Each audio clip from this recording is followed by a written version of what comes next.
One thing people tell me over and over and over and over and over again is they like my writing and they like the advice that I give because I'm very straightforward. I don't add any BS and additional fluff to my messaging. I tell you the truth, or at least I tell you the truth from my perspective.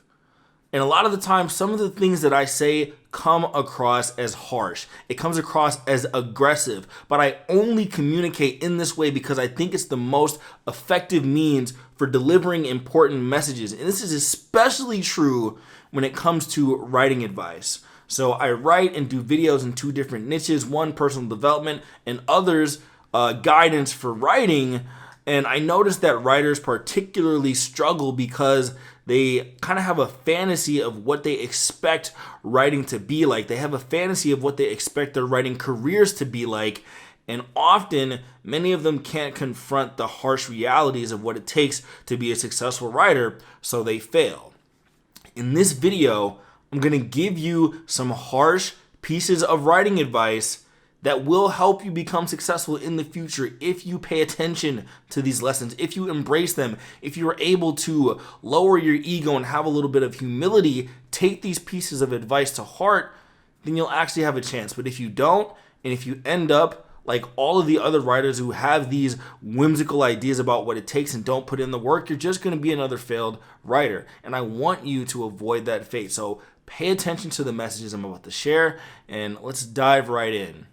Actually, before we dive in, make sure that you subscribe to the YouTube channel and hit the little notification bell so you can get brand new videos when they come out. That notification bell is very important because it's going to help you along with me in this blogging journey where I'm going to continue to send you free content that's going to help you be more successful. Okay, the first piece of writing advice that I'm going to give you is learn to embrace the suck. Learn to embrace the suck. The number one reason why when you initially start writing, you're not going to get the traction you need. You're not going to get the audience you want. You're not going to get the clicks and the followers and the money and the income. It's because you suck. It is because you are not a good writer. And that's something that you're just going to have to come to grips with so that you can do the work that it takes to become a successful writer. Actually, you know what I'm going to do? I'm going to find one of my old samples of my writing and post it in the description below so you can look at one of my beginning samples of my writing and you can look at the quality of what I do now. And it's a universe apart. So it's not as if you can't get any traction or any success or that you should have zero fans when you're first starting out. But I see a lot of writers who they just don't have the writing experience to feel as entitled as they are to success. A lot of the videos that I shoot, I talk about the website medium.com, which is the primary platform that I use to make money. It's a platform that has helped a lot of other writers make money, build platforms, get book deals, all sorts of amazing benefits from Medium. But the one thing that I see harming people on Medium the most is these newbies who are not very good at writing. They kind of congregate in these Facebook groups. They congregate in these groups of the blind leading the blind, and they all complain and moan and whine about how they're not successful when it's not Medium's fault that people aren't reading their work. It's not the audience's fault that people are not reading the work. It's because the work itself is not good enough, and the work is simply not good enough because you haven't put out enough content. You haven't written enough articles. You haven't published enough essays. You haven't practiced your headlines. You haven't practiced how to do an introduction to a post. You haven't practiced how to have clear and effective communication that gets your point across. You haven't practiced figuring out the intersection between what you want to write and what people want to read. So you're not going to be good right away. And the one thing that's going to help you is if you lower your expectations for success in the beginning so that you can actually have a chance at a writing career in the future.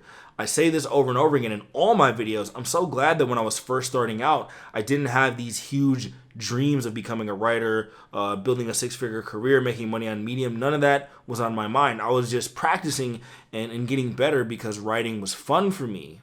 So don't get pulled apart by the desire to make more money, to build an audience quicker right away, because you're not yet deserving of it.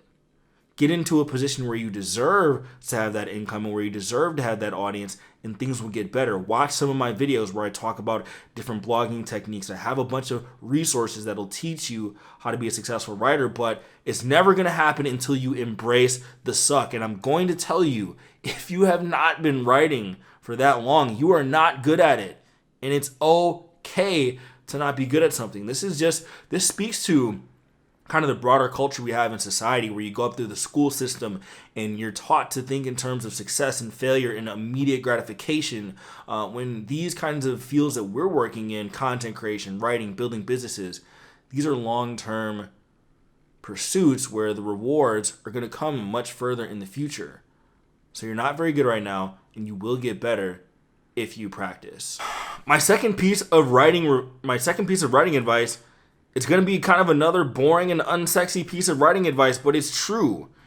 You are going to have to practice a lot if you want to be a successful writer. You are going to have to write at an insane clip if you want to make a living doing this. Mark Manson is someone who has become a successful author and blogger based on years of practice, and he wrote a blog post where he talked about the fact that writing and blogging is not an efficient way to make an income.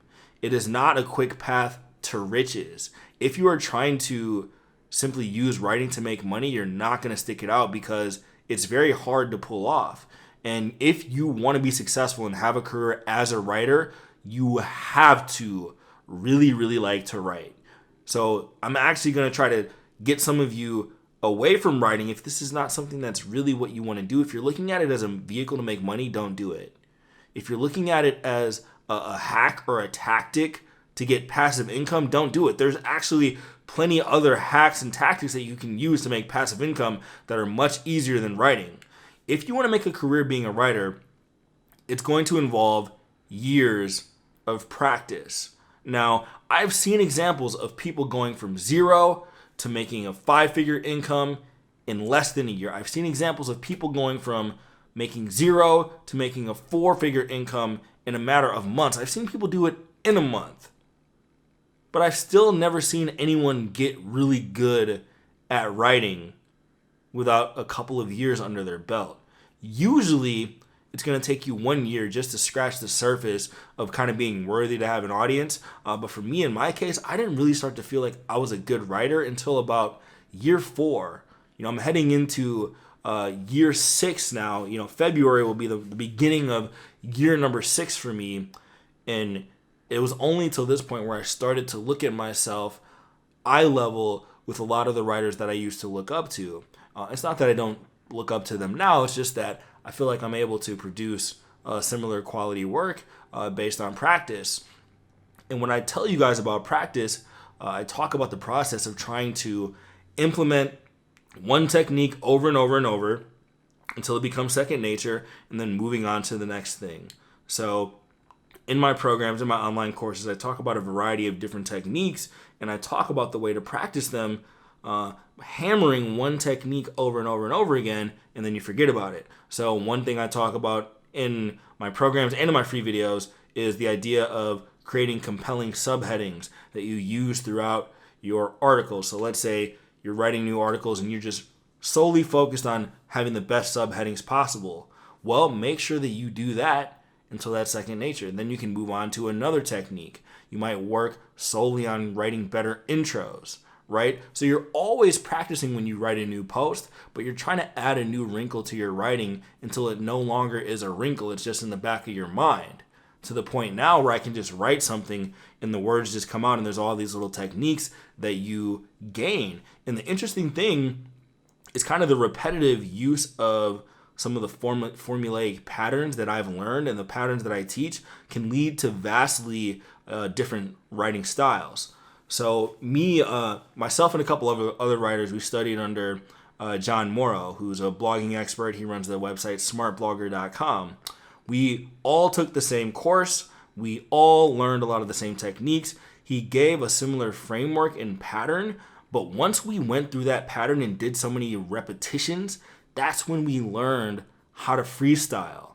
That's when we learned how to build our own voice. So if you look at an athlete, if you look at a basketball player, when they're going down the court, they're not thinking about which individual move they're going to make. They're just moving in fluid motion. But it's because they have that muscle memory of repeatedly doing those moves in isolation so that they can combine them.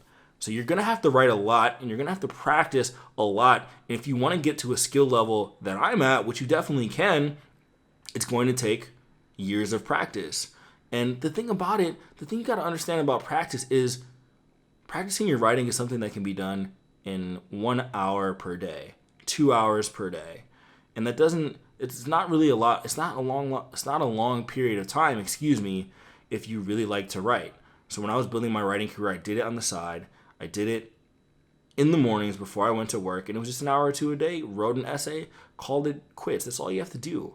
If you write an essay once a day, once every other day, for a couple of years, you'll have a writing career. The next piece of advice I'll give you is focusing on finding the intersection between what your audience wants and what you want to write. So there's a certain balance that you want to strike if you want to become a popular writer. So on the one hand, you don't want to be the person who is constantly just posting the most clickbait idea articles as you can, always posting listicles, always posting success hacks, always posting whatever you think is popular. You don't want to do that. But on the other hand, you also don't want to be the person who is constantly writing with a complete ignorance of what an audience wants. And those are the people who you see write these vague, random, rambling personal essays. So you want to find a bit of balance in between. So what are some of the ways that you can do that? One way you can do that is be in the process of constantly coming up with ideas and thinking about what people might want to read about. So for me, I'm always writing down new ideas. I write down 10 new ideas for articles a day. I get those ideas from articles from some of the things that I see online. I will look at the comments of some of my articles, and people will be asking for certain topics, so I'll write about those. I'll look at what articles that I've already written have done well, and I'll kind of bridge off of those ideas. I'll look at other ideas that other writers have put out, and you never steal their ideas, but you just look at trends and you look at the combinations of different people's ideas that you can put together and kind of remix into your own. So there's a wide variety of niches, of topics that you can write about to be successful, especially on Medium. You want to be a student of what those topics are and write about those topics at the same time. So if you're on Medium, look and see who the most popular writers are. Look and see what the trending articles are. Look and see what publications are getting featured the most. Look and see what topics are popping up on your feed the most. And then notice the overlap between what you see that's working well and what you're doing, and figure out how to reverse engineer that. One of the reasons I've been so successful on Medium is that I've just spent hours and hours and hours on the Medium feed reading articles. I've read hundreds of thousands of articles on Medium. I'm constantly on the dashboard seeing what it looks like, seeing what's trending, and you develop an intuitive feel over time. And there's other research techniques that you can use to figure out what people want to read, and they all go down to looking at what's already out there. You don't have to just look on Medium. You can look and see what books are successful on Amazon. You can look and see what things pop up on Google when you type certain phrases. You can look at websites like Quora to hunt for literal questions that people are asking. You can look at all these different marketplaces and platforms and see what people actually want. And there's one crucial test that you can make. The crucial test is just to see if there's anything else out there similar to what you're doing. And what you'll notice is that a super duper original idea usually means nobody wants to read about it. If you're not seeing anything like the stuff you write, chances are you're not a revolutionary thinker. Chances are you just haven't stumbled upon a good idea, because usually good ideas have already been covered by someone else.